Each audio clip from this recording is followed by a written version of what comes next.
西班牙酒咧就歷史好長嘅，但係感覺上咧冇好似法國或者意大利咁出名嘅，係有啲酒莊知名度比較高，但係大家都覺得佢冇咁重要嘅，所以就變成考試就少溫咗。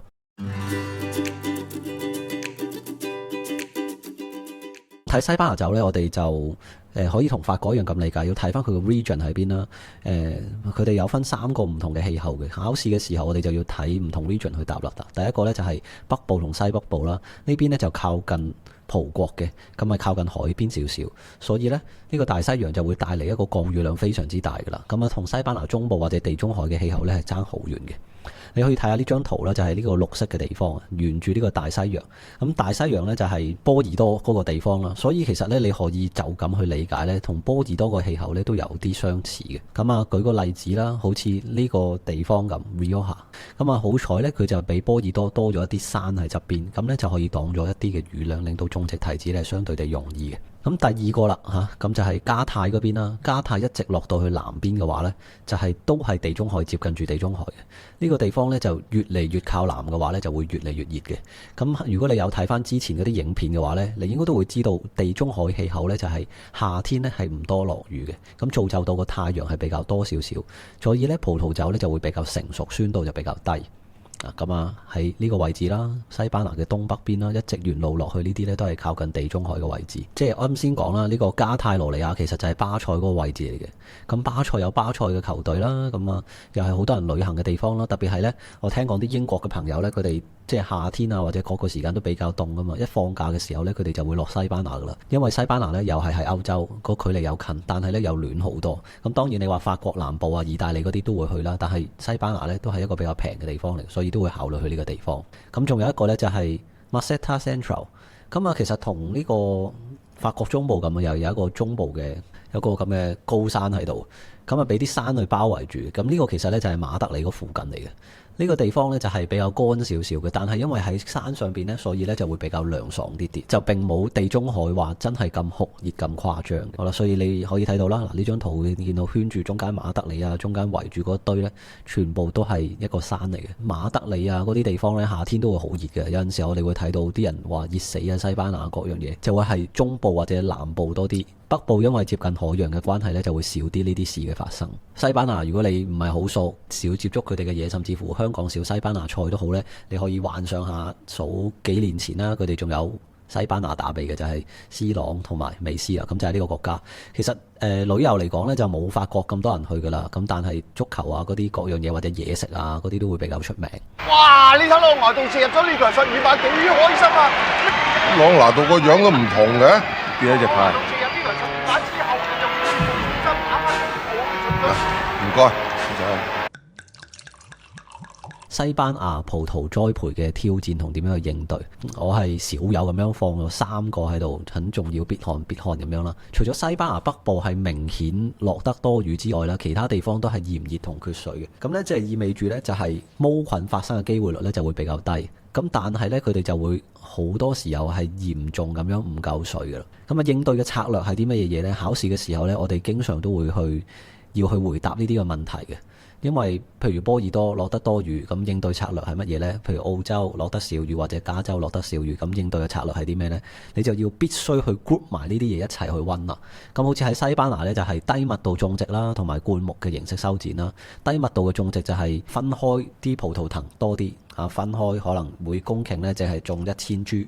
咁你話波爾多嗰啲就係6000株啊嘛，至到10000株。咁如果你得1000株至到2-3千株嘅話，咁可能平均一個地方可以落到降雨量嘅呢，落到去下邊嘅話，嗰個根部所吸到嘅水呢，係可以吸埋隔離嗰啲嘅。Whereas 如果係波爾多嗰啲呢，你隔離話係種得好密嘅話呢，咁就會有影響噶啦。咁另外一個點解話要灌木形式矮啲嘅種植呢？就係佢唔使噴咁多水上嚟啦，咁直接近地下嘅話，咁就容易啲攞到啲水上啲提子度啦。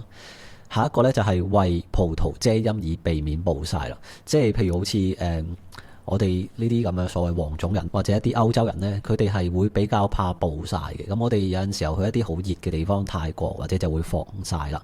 我哋有一啲時候，我哋夏天出去玩水上活動啊、水上樂園啊，都會去搽防曬嘅。咁就係因為呢啲咁嘅提子啊，同埋我哋呢曬得多呢係會有問題嘅。咁提子曬到有問題呢，就係會曬爆咗佢，曬爆咗就會產生毛菌啦。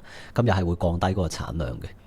咁當然厚皮同薄皮提子係會有唔同啦，不過整體嚟講，你要知道處理方法。第二個係呢一個咯。咁第三個呢，書上面寫呢就係話成本允許底下呢，就係整好佢哋嘅塔架。然之後咧，盡量可以機器採收。咁呢個主要咧就係因為人手採收慢。如果曬得就係突然間暴曬幾日，又好乾旱嘅話，又唔落雨出嚟嘅咧，咁採收唔切嘅話，有啲提子咧就會逼住要延遲採收啦。咁變咗佢哋嘅味道就會唔好啦。咁呢度咧我寫咗少少筆記嘅，就係話所有熱嘅產區，美國加州、澳洲嘅 Barossa 咧都係大概係咁樣答嘅。喺呢個 WSET 嘅體系入邊咧，佢哋嗰個 specification 其實係寫明嘅，即係 examiner report 又會寫明。佢哋係希望你應用一般嘅知識嚇，即係 general knowledge 去回答呢啲問題，並唔係死記去背一啲嘢。如果你死背咗西班牙啊、南非啊、加州啊呢啲，全部都係死背，單獨咁背，你會比一個咁樣 group 起呢，起碼讀多4至5倍。我嗰陣時係幫嗰啲 level 4嘅學生，佢哋就係幫佢哋拆開咗呢啲嚟溫。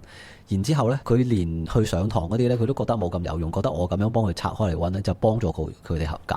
呢個其實整個 WSET 係體系呢，葡萄酒都係咁樣讀，分到 group 就會好着數嘅。所以呢，呢一個呢，希望你哋 print screen 好或者各樣嘢好，做你哋嘅一個 template。等你哋考試開始之前半個鐘、1個鐘好，甚至乎前幾日多去咁 review， 答到類似嘅問題呢，你再攞呢啲方法出嚟呢，咁你就慳好多時間。黑提子品種咧就係佢有啲得意嘅，就同法國一樣，有一啲國際嘅提子品種啦，又有啲本地嘅提子品種啦。咁啊，我感覺上就介乎好似意大利同埋法國中間咁，又要有少少自己嘅嘢，又要去賺下啲 international 嘅錢。咁唔係一個大問題嘅，但係我哋去揀葡萄酒嘅時候咧，未係好知道 local 嘅究竟係啲咩味道。好啦，第一個 Tempranillo 咧其實係解早熟嘅意思，所以其實如果你對比 Grenache 嘅話咧，Grenache 係遲熟啲，需要多啲熱量嘅。咁所以好多時候咧，我哋會揾到佢哋會有 blending，咁同埋要視乎佢嘅地方嘅味道係會唔同嘅。咁佢嘅特色係啲乜嘢呢？就係果皮厚啲啦，酸度中等啦，咁係要足夠嘅熱量先可以熟成嘅。如果一啲地方呢係過分地熱嘅話呢，佢會唔夠酸度嘅。咁唔夠酸度又係好甜嗰啲水果味嘅話，其實呢，我哋澳門同香港人呢都唔係太中意飲呢個葡萄酒嘅。咁變相啦，就好似 Rioja 呢啲喺海邊嘅地方啊，甚至乎 Ribera del Duero 啊，呢啲係高山嘅地方，可以幫佢 keep 到有少少酸度嘅產區呢，就會係非常之好啦。咁啊，第一個佢哋講嘅風格啦 ，style 考試問你 style 你係咁樣答。有啲呢 Hoven 嘅葡萄酒好平嘅，基本上我喺香港澳門都冇乜見到。如果係嘅，可能係啲50蚊左右一支嗰啲嚟，佢哋就會用 carbonic maceration 就會做一啲香啲嘅味道出嚟嘅。咁然之後呢，有一啲呢就係陳年啦。西班牙呢，你必要溫習呢，就係佢哋嘅陳年嘅 classification 咩 Crianza 啊、Reserve 啊、Grand Reserve 啊等等啦。呢啲呢陳年呢係會影響到佢葡萄酒嘅味道好大嘅。然之後我哋講到 Tempranillo 有個咁嘅特色嘅時候呢，其實就會 blend 好多唔同嘅提子品種，即係譬如 Grenache 啊、Graceno 啊、Cariana 啊、Cabernet Sauvignon 等等。咁啊 depends on 唔同嘅產區 Grenache Tinta 啦。咁其實呢，佢就係 Grenache 嘅西班牙文嚟嘅。咁啊成熟得比較快啦，累積糖分啊比較高少少啦。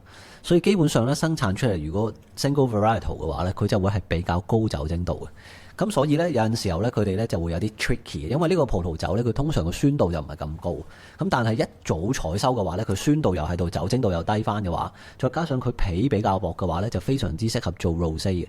咁法國又會做 rosé 啦，但係呢，喺西班牙呢就叫 rosado。喺 Priorat 呢個地方呢，即係加泰嗰邊呢，佢哋呢係有好多老藤嘅。咁加上嗰個地方係非常之 dry 嘅關係呢，所以做到啲好濃郁嘅葡萄酒 Monastral 啦。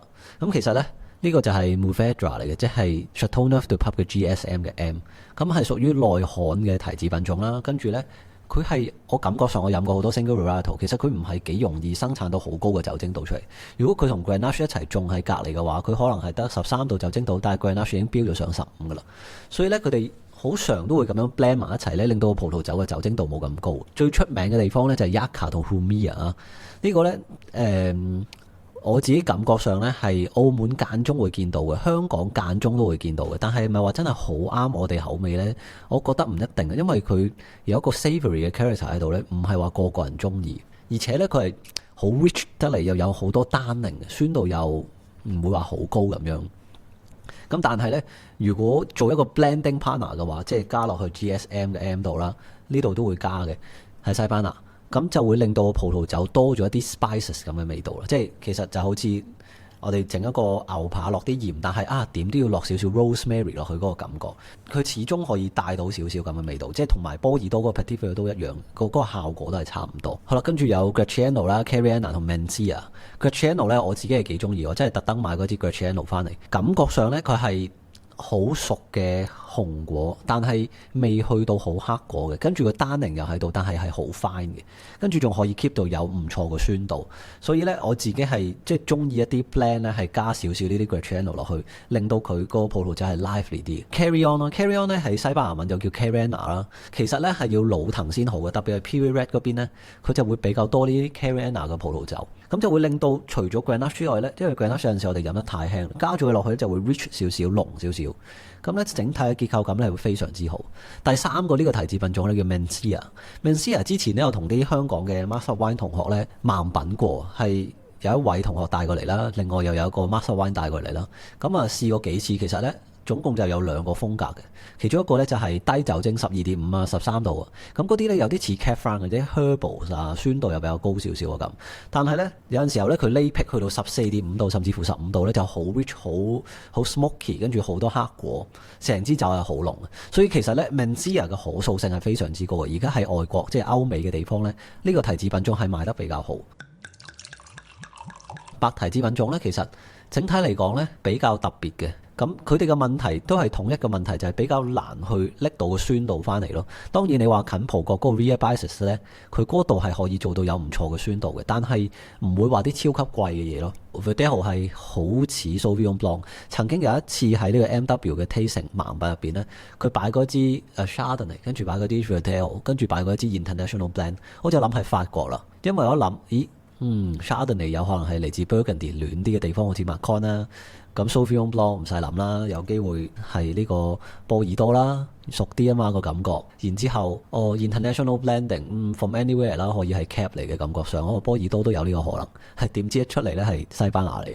你話其實係可以做到咁樣去屈你機嘅。咁但係係一個好好嘅經驗咯，就係佢哋都會用 local 嘅提子嘅。咁但係有陣時候佢哋就會做 blending 咯。我有啲比較叻啲嘅同學，有一個新加坡嘅同學就話每一次我聞佢咧，我就會發現到有維他命 C 嘅味道，即係啲維多斯放落去喳一聲嗰啲咁嘅味道。咁我聽咗佢呢個之後咧，就每一次都嘗試下聞下佢呢個味道，好似啲橙啊咁嘅味道。咁係可能係相信係佢嘅提子特色啦。所以呢啲真係要交翻俾啲真係熟嘅同學，佢成日都揾到咧，信佢哋就比較高少少啦。好啦，跟住就到 Albarino。Albarino 其實係好有花香嘅一個提子品種嚟嘅，個果味都好熟嘅，但係感覺上咧就係中間嗰段好有果味。突然間嘣一聲就冇咗，然之後就得翻啲酸度。呢個係整體感覺上 taste 過，譬如200蚊左右嘅好好嘅 Albarino 都係有咁嘅特點。葡國都會用呢個提子品種嘅，咁係有夠酸度，好香，但係爭緊啲嗰個 palate weight 嗰個感覺。咁仲有其他提子品種啦 Arlene 啦，呢個呢其實以前就比較 focus 嘅，但係而家就少咗啦，因為呢佢都係喺個 Maceta Central 嗰度去種嘅。咁係可以耐熱嘅，但係咧通常咧就係做白蘭地。知道啦，其實而家全球人咧係飲少咗酒嘅，特別係高酒精嘅東西，即係好似咧，我唔知香港有冇賣葡國啊嘅白蘭地咧，喺澳門好多100蚊1 litre 嗰啲，其實嗰個量係好大。咁我唔方便透露，因為我以前做批發商，我知一年係入幾多。但係咧其實係一直呈下降趨勢，因為老嗰班可能漸漸飲開嘅已經走咗啦，咁冇飲到。咁年輕嗰班你又唔會話飲啲咁嘅嘢，所以一直嚟講呢個 Arlene 咧，佢就會下降嘅佢個趨勢。跟住到 Perlada、Gerello 同 Macabeo 呢個咧係加泰路種得比較多嘅，通常咧就愛嚟做 Cava。喺 Rioja 咧都會用 Macabeo 去做白酒嘅。咁呢個白酒其實都係好 signature 嘅，大家應該要識。其實係配嘢食非常之正嘅呢個。咁啊，講到呢個咁正嘅嘢啦，現代嘅風格咧，呢個咧其實就係一啲低溫發酵唔放木桶、仍不鏽鋼去整嘅葡萄酒咯，好 fresh 嘅一支白酒，其實就冇乜話太特別嘅啦。但係 classic 嗰啲咧，你揾下，譬如 Vina Tondonia 嗰啲咧，係受到橡木桶影響嘅，有啲可能陳年5年、6年、7年、8年、9年、10年，跟住有啲咩 Grand Reserve 好耐都得。嗰啲咧我就中意愛嚟配漢堡包嘅。漢堡包咧就係因為佢有肉。但係又唔係成塊肉嘅關係呢。仲有個醬汁呢，其實係攞白酒去襯比較好。但係普通好清爽嘅白酒呢，係唔得嘅喎，因為呢嗰啲咁嘅檸檬味啊太細啦，佢啲嗰啲醬汁啊，漢堡包嘅醬汁就會冚住咗佢。呢個 Macabeo 呢，就可以陳年得耐，加埋呢個木桶嘅單寧懟埋落去呢，就啱啱好 balance 到佢，仲要加埋啲好複雜嘅味道落去啲好嘅漢堡包上面。咁我記得好似有啲酒店好似 Hard Rock 啊嗰啲都會有啲漢堡包係比較貴，百幾蚊咁噶嘛。咁當然街邊都會有啲50蚊、80蚊一啲啦。而家香港都有好多外賣平台噶嘛，其實真係好興呢，大家就會去買呢啲酒翻去自己飲，跟住就配嘢食，同啲 friend 打下麻雀啊，或者係有啲我哋有啲學生仲屈機屋企有卡拉 OK 嘅，咁你可以自己就去一路 pair 一路食一路唱 K 嘅咁樣。國際提子品種啦，有 Cab 啊、Merlot 啊、Sauvignon Blanc、Chardonnay， 咁呢啲無可厚非嘅啦。好多時候咧，即係譬如 Tempranillo 咧，又會係溝 Cab 啊，又會溝 Merlot 啊 ，Sauvignon Blanc 又會溝 Verdejo 啊 ，Chardonnay single varietal 比較多啦。因為 blend 咗咧嘅時候，譬如一個 Cabernet Sauvignon 溝一個 Tempranillo 50-50咁樣咧，你個價格係法國嘅葡萄酒嘅70%咁樣啦。其實喺外國好吸引嘅，因為外國歐美咧係飲得比較多少少嘅嘛個量，佢哋對比我哋香港澳門人 price sensitive 係多好多，佢哋可能一個禮拜飲3支咁樣，哇！咁佢哋每一支爭幾蚊嗰度就爭好遠㗎啦。